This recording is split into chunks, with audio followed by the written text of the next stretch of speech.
بسم الله الرحمن الرحيم. السلام عليكم ورحمة الله وبركاته.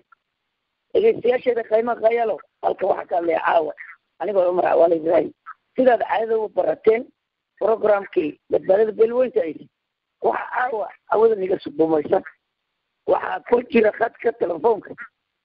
rag waaweyn oo culus oo qolyahano beelweynta ay ka dhashay oo qurbaha adduunka kala jooga ayaa halkan caawa waysiga aan ka qaadayna janaale xirsi maxamed Awali iyo يوسف عبد الرابع أو إن بدهم بدقيقتين عاونا برنامجكم وقصة سيئة قبل كسيتي يدق ماذا الصومالي ده قبل الصومالي ده دقان كده election كعصوب أو صار عليه إنسان election كعودي دونال بيش صار تيمي سنة 2015 محاول ديارسن بلوين تأيسي محاول ديارسن قبل كسيتي سياسيين باش محي وطن. السلام عليكم حجمنا. عليكم السلام ورحمة الله وبركاته. وحنقول بلادنا جنال حرسي السلام عليكم وحاسو عيتاي والله. لجان كن أقوم بهذا القريان كسر الشيء وطن كنا سو شقياتاي. election كالو دواقي محا الديارة محي كتبتها أو كسر بحيا حق دردي كتاغني. هذا كل تاي هير فدرالبا gobolka bal faahfaahin ka sii dhageystayaasha hadda gaala. Assalaamu calaykum. عليكم السلام. أدب ما سنتهاي حاج عمر بعد عدقا نيوسنا أدبا عن جماعة علمية تواجه لدينا صلى مران في معنى واحد اللي قسوي دورشان تيهر واحد كدو انت عيارتهم مجرتو dhibaatooyinkii yani dadku ay tabanayeen halkiin bay taagan yihiin waayo wax usoo kordhayo xildhibaanaha federaali horta tusaale ahaan ma jiraan heer deegaana kulleyta waxaa soo socda khiyaano weyn oo horle oo tii hore ka weyn baa soo socotaan qabaa oo ay ka mid tahay kow khiyaanada ugu weyn ay ka mid tahay in doorashada xisbiga dimuqraadiga shacabka Soomaalida kan la yiraahdo talada hayay wuxuu go'aansaday in uu soo sharaxay 50% haween 50% kalena inuu soo sharaxo xoolo dhaqato inuu ka dhigo taasoo macnaheedu tahay in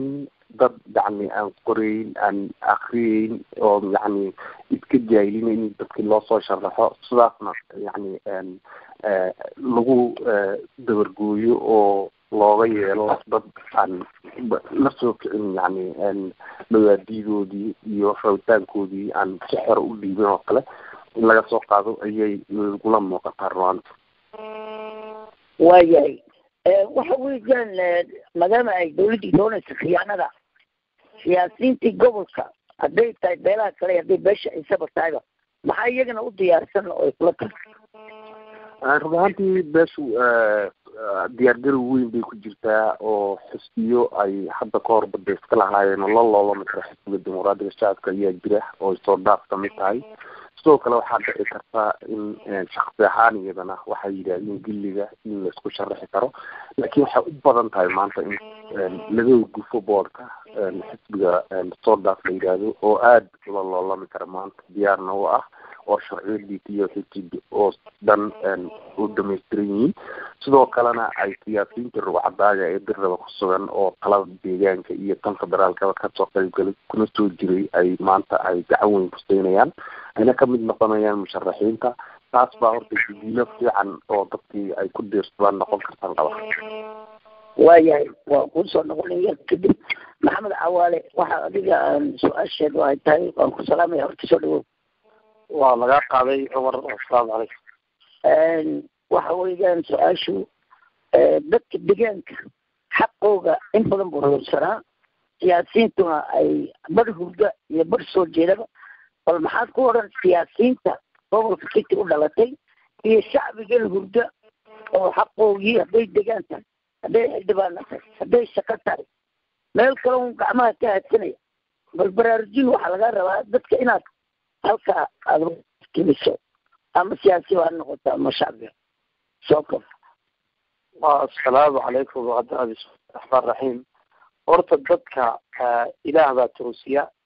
waana u ducaynaynaa ilaahay waxa garansiiyo laakiin anigu waxaan odhan lahaa waa inay dadku horta waa inay fahmaan dad maanta nin walba meeshiisu dhisanayaa adigu ka siyaasiga o haddii dadkaagii meesha uu maaragtay gelayay biyo daad aad u yeeli weydid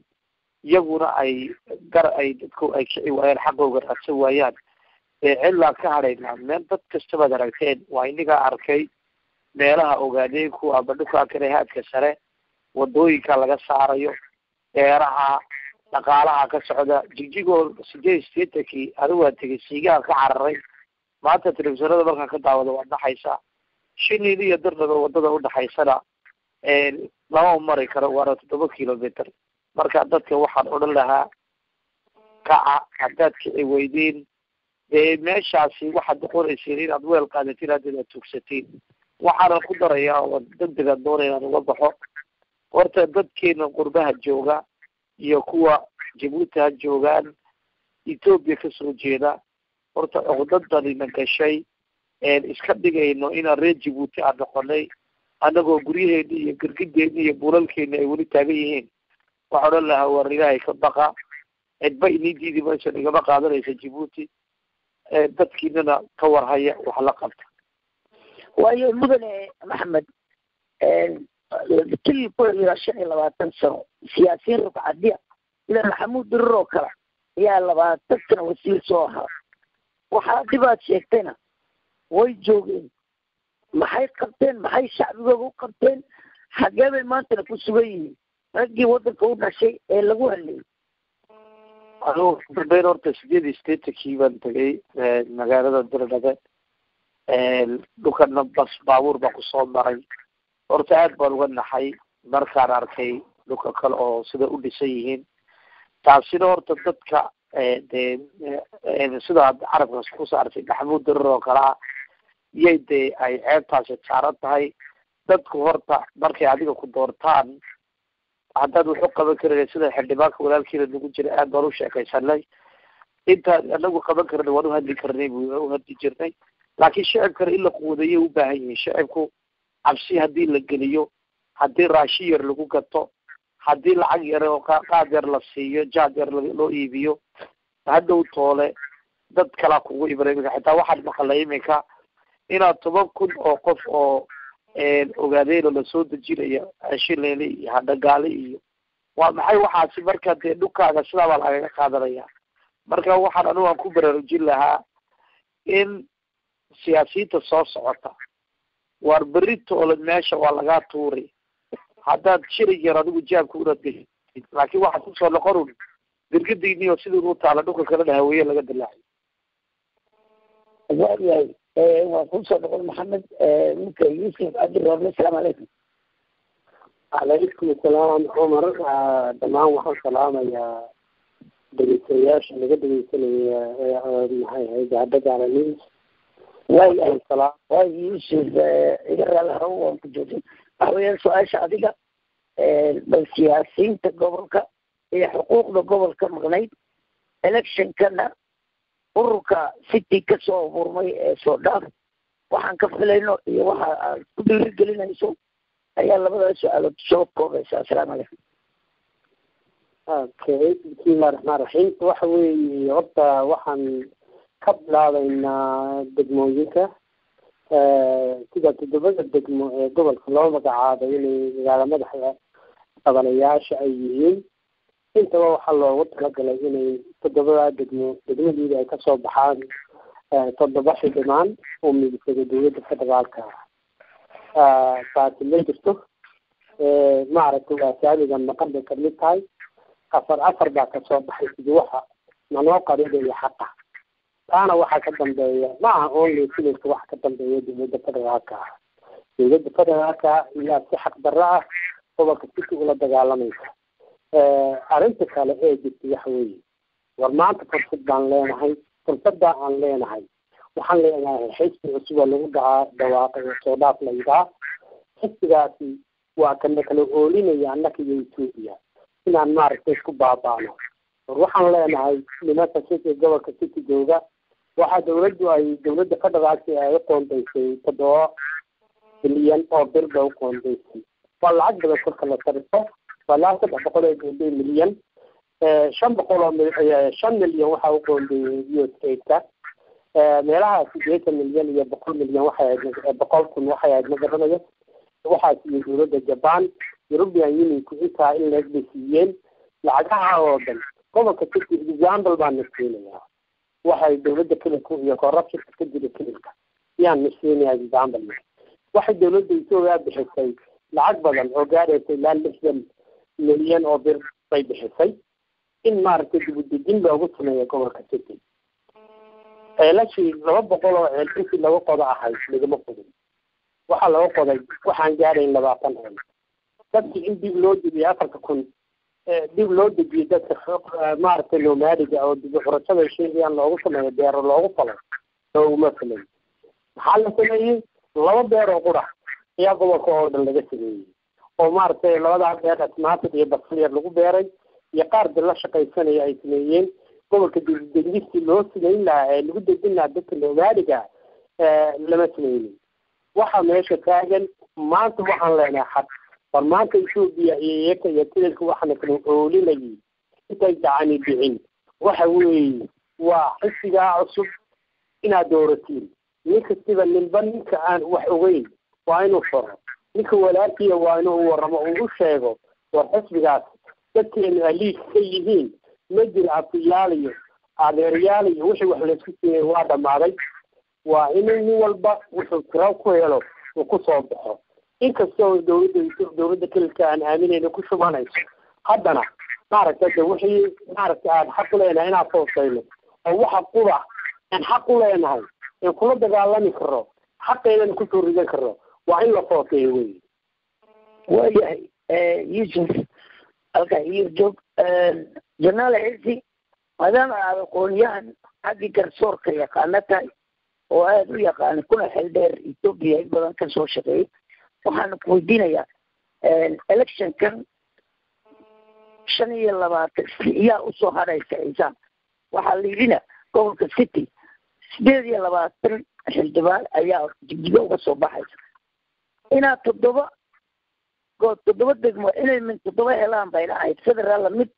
maxaa arrintaas sababay ma federaal baa mise waa gobol bal dadka fahamsiin talagal nuusi ku dhageysanay salaam runtii xogta absheegta bayteeda tahay kulay waxa weeye xubin federaal ay tahay awal hore 3 xubin baa ugu soo bixi jirtay federaal ahaan haddii xubin kale uu nimanka lagu soo daray ma aqaano laakiin haddii xubin uu yahay sabab dhigtay waa federaal bay ka socotaa arrintu ka dhigan tahay talabaad gebigeeda waan waxaan odhan lahaa guud ahaan gobolka umaba qalanto qaabka loogu qaybiyey wax oo iyadaaba xaaraan ahayd qaab sharciyeedna maaha waayo populationka iyo tirada prokop dadka lagu sameeyey in lagu saleeyay ahayd balse waxaad aragtaa si qaab ka duwan qaabkii oo cidda talada hayso oo maanta joogto oo kale un qaabka u dhigto inay wax u wado taasna waxaan leedahay shacabka gobolka City inay foojinaan dheeraad ah ay ka muujiyaan kana diidiyaan islamarkaana ay xubna ay ku kalsoon yihiin oo mataqaanaa ay iyagu kalsoon yihiin amba shaksiyan amba xisbigooga soo dhaaf ay ku taabacaan oy arrinkaas si taariikhi ay u bedelaan qodobka quraanka lagu bedeli karaana waxa weeye waa isku duubni iyo iyaga oo fikir mid ahaata iyo mabaadiin ahaata laga qaato la indhaindheeyo horumar la-aantan iyo inuu muraayad noqdo gobolku iyo waxyaabahan curashada la leeyahay ee lagu seexinayo waxyaabahan kale ee mataqaanaa xisbiga propagandada ka dhiganayo waxaasoo dhan intay iska dhaafaan inay meel mid ahaata uga soo jeestaan 28 maaline 30 iyo ka badanba way xaq bay u leeyihiin marka inay arrinkaas maanta taariikh ay ka muujiyaan tibaalkii horena ay bedelaan baan aan kula talin lahayn sidaa u dhigtana gebigeedu waa sharci darro umana qalanto run ahaantii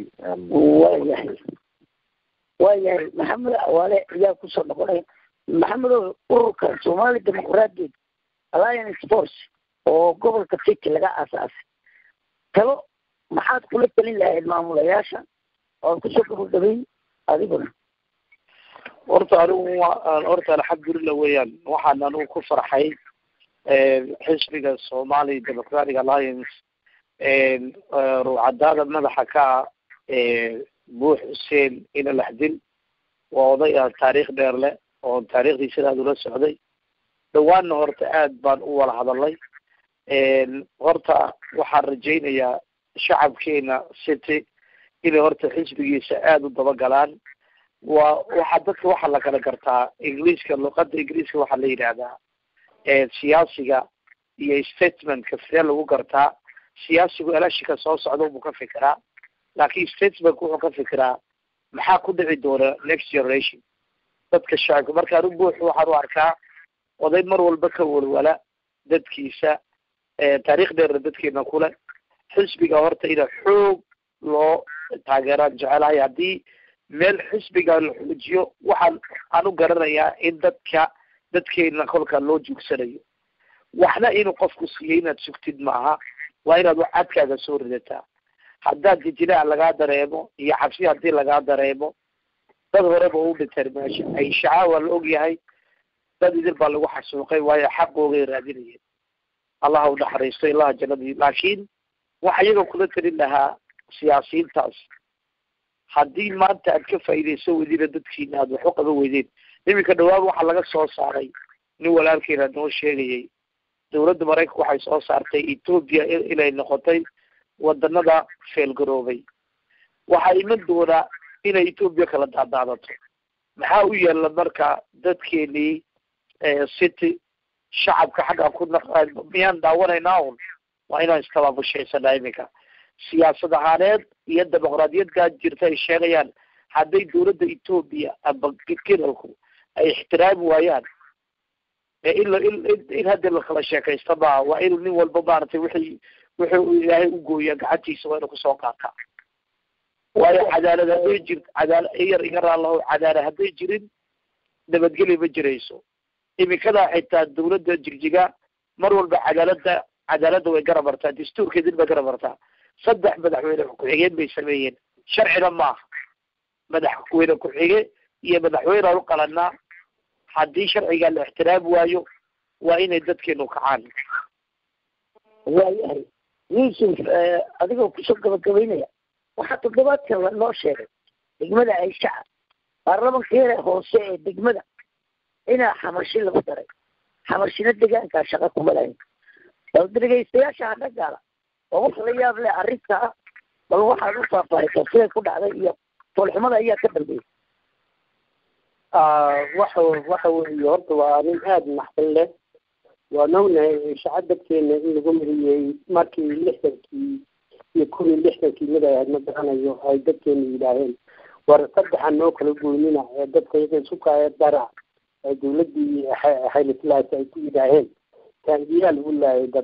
dadkeena oo halkaa lagu xasuuqay ilaa maanta ninkoogina way kuweyn bay ahayd oo ilaa maanta wax badan laga haynin waa nasiib daro in maaragtay niman amaara ah oo gobolkaba u dheereeyay in maaragtay lagu daro sidii kansarka ee shaca ay halkaa fadhiistaan ay caloosha ku xurtaan iyagoo dadka iyaguba gaajoonayaan waxa kale oo la yaabka iyaduna leh waxa weeye tareenkan la dhisayo laga laba meelood uu joogsanaya actually dadkeena lagama shaqajiyin waxay ahayd waqtigii faransiiska agreement baan la galay ilaa 750 kilometer oo dhulkaciisa u degan yahay in dadkeena la shaqaysiiyo maanta wax yar baa laga shaqaysiiyey waa in maaragtay loo tagaa ragga jayniiska iyo dawladda Ethiopia oo la yidhaah xaqii dadkani uu dhulka ku lahaa waa inaad fiirsa lagu yidhaaho waa in maaragtay laisku duubnaasho midnimo ayaa wax lagu gaadhaa gobolka city waa dhacan yahay wuxuu ku dhacan yahay hormoonihii ay nimankii wayaaneegii ay ka shaqeeyeen ee ugu horreeyey ninkii la oranayay Daawud Yohanes ee commissionerka ahaa markii kulisi la sameynayay si kala jigjiga iyo gobolka city weyn haadkiina maaha gobolka city jigjiga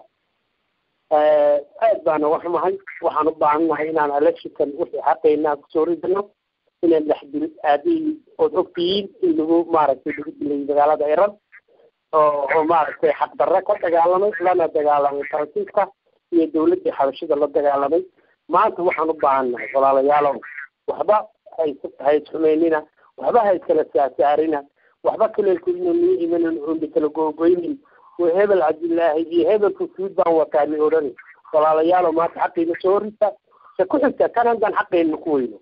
oo lolahan la xado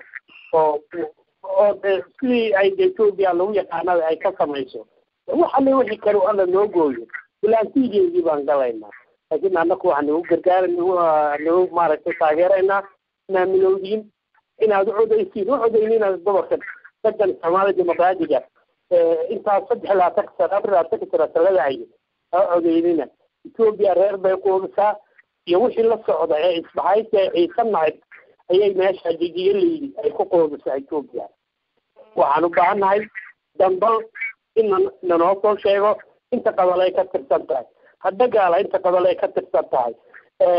adan inta qabalay ka tirsan tahay reer inta qabalay ka tirsan tahay isha inta qabalay ka tirsan tahay inta dabada degmada inta qabalay ka tirsan tahay waxa loo baahan yahay in noo soo sheego oo emailka hadda gaalanimada inoo soo geliyo nin kastiba uu og yahay gobolkaas dabada degmada waa loo og yahay noo soo qora noo soo geliya tan gacanta ugu hayno wassalaamu calaykum waraxmatullahi wabarakaatu waayahay aad iyo aad baa u mahadsantihiin halka waxaa ka dhegaysanaysa dhegeystayaashada qiimaha yalow hadda gaalan sidaad u barateen badbaadada beelweynta aysa programka oo caawa halka laga sodobay waxaan in yaroo hadda gaalan soo jeedinaysaa